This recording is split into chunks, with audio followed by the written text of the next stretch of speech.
Simba Sports Club, nguvu moja. Karibuni Zanzibar, Simba Sports Club. Visit Zanzibar, uchumi wa blue, wananchi, nguvu moja. Welcome to Zanzibar. Zanzibar, hakuna matata.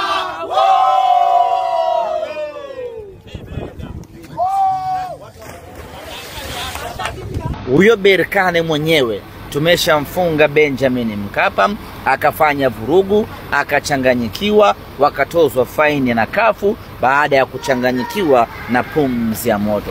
Na ndio maana anaogopa vibaya mno kuja Benjamin Mkapa. Lakini hii ni kama kifo. Unaweza ukaondoka hapa Tanzania mzima, ukaenda kutibiwa India, ukafia huko India.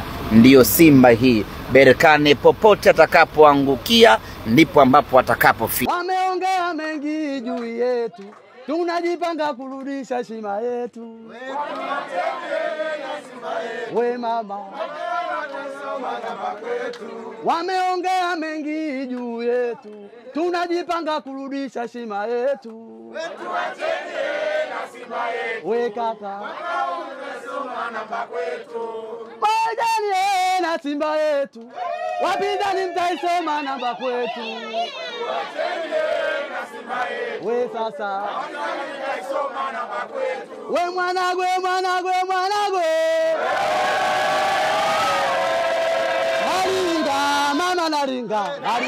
Hizi si hadithi za abwansi wala vichekesho vicheka tu. Kazi ya kiume hupewa mwanaume na kazi ya kitoto hupewa watoto. Hakukuwa na timu nyingine zaidi ya Simba Sport Club kupewa majukumu ya kuleta kombe hapa nyumbani.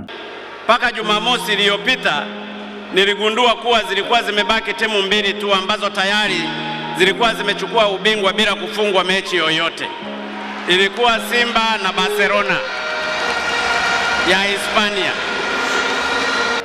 Na hii mimi lazima niwaeleze ukweli, na ukweli utabaki kuwa ukweli. Mmeshinda.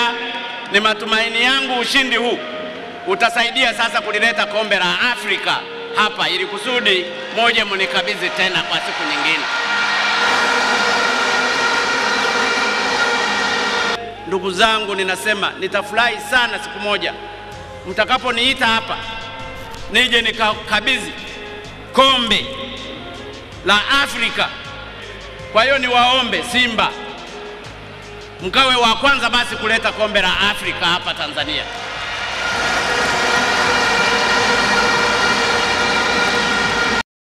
Aliwaza mbali wakati akiwaagiza. Alijua hawa ndio watakaoweza kulibeba kombe hilo. Kilichobakia ni masaa tu waweze kutimiza furaha ya taifa. Ushahidi uko wazi kuwa Simba lazima abebe, kwani ulitangulia na hukufurahia, bali wana Simba wamepoteza nyumbani kwako na bado wakawa na furaha.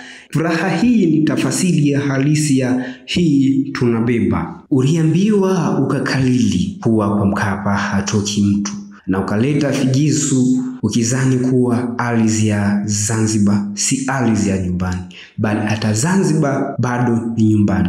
RS Berkane, goli ulizomfunga Simba utazitapika. Ingependeza kama ungeuliza wenzako wapi wariferi ili utumie madhaifu hayo. La hasha, bado hutoweza. Wana Simba kwa ujumla wamemkabidhi majukumu ya kulifurahisha taifa, baraka mkononi, huku miguu ikiwa na jukumu ya kulifurahisha taifa. Simba Sport Club hayuko tayari kuyabisha taifa, kwani majukumu ya taifa kapewa yeye. Wana Simba, hii tunabeba.